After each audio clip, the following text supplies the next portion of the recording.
Sushant sir, in both China and the United States are seen as countries that have in the past helped Pakistan's nuclear program. In fact, the US should, as Dr. Tara Kartha also pointed out, and as did General Dillon, the US should actually find it easy to defang Pakistan because they know where all the nuclear assets are. And there were some reports that seem to indicate that they not only control those locations, as some experts in Pakistan have said, that even Pakistani generals did not have access to Jacobabad and to Pasni. It was completely in control of the Americans, but they also controlled the delivery mechanism, the F-16s, and the storage facilities at all locations, sir. Yeah, Gaurav, a couple of things. Look, I don't know if the Americans have all the information of where the Pakistanis would have stored their nukes. And I don't think anybody would really have an entire fix on it. And in this game, until and unless you know 100%, you don't know anything. Okay, that is one. Secondly, there is this whole thing about how the Americans are going to, if the threat becomes real for the Americans, then yes, I think they will take action. But I don't see how sanctions can prevent somebody from developing delivery mechanisms. Now, the Pakistanis don't depend upon only F-16s for delivery. They have missile systems which they can, they can load nukes on and fire those. So I don't think the delivery mechanism is anymore a question for them. Third, and very importantly, many of these delivery mechanisms are mobile. As we saw in Iran's case, even though the Israelis had a fix on a lot of the Iranian infrastructure, if you have mobile launchers, then it's very difficult to get a fix on where exactly those are and take them out before they can fire. So that is another factor which comes into play. And then there is that entire issue of, you know, the Pakistanis fear that if the Americans were to come for them, they must have some way to hit back at the United States, not just in some base nearby, but on the mainland.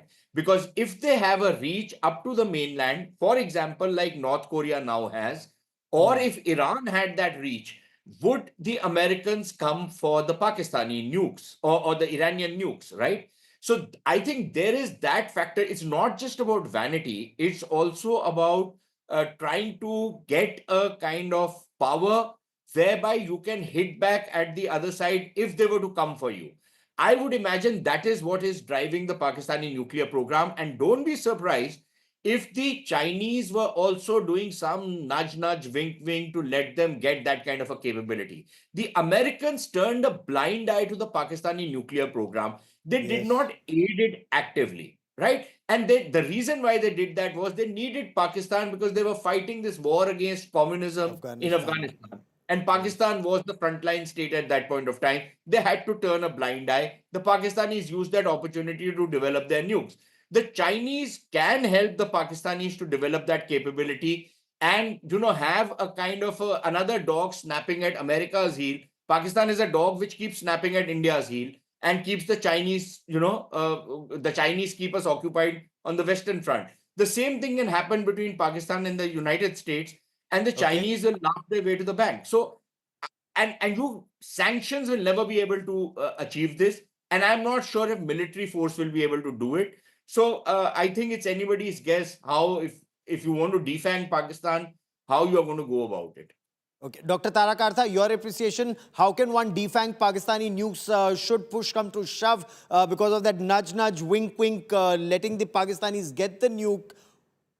What are the consequences in your appreciation, for the US to do so? Because in case, Pakistan gets those intercontinental ballistic missiles, and in case Pakistan can threaten the US, then the US would ultimately, instead of taking on Pakistan, will end up turning a blind eye even further. Or will it then, like it took on Iran, will take on Pakistan? I know, just as y'all were talking, I was just wondering if this is a little bit of nuclear blackmail by Pakistan, saying, I'll develop this or else. This is Pakistan's strategy. You've seen their doctrine, right? It's staggering. This is, if I get economically weak, I will attack. If I get my ships are stopped, I will attack. So this, if you look at the history of US nuclear engagement, whenever a country goes beyond a point, it kind of co-opts it. That's what it does always. Even with France, it UK it completely ended their program. France, of course, Hmm. it co-opted. Pakistan is a different kettle of fish.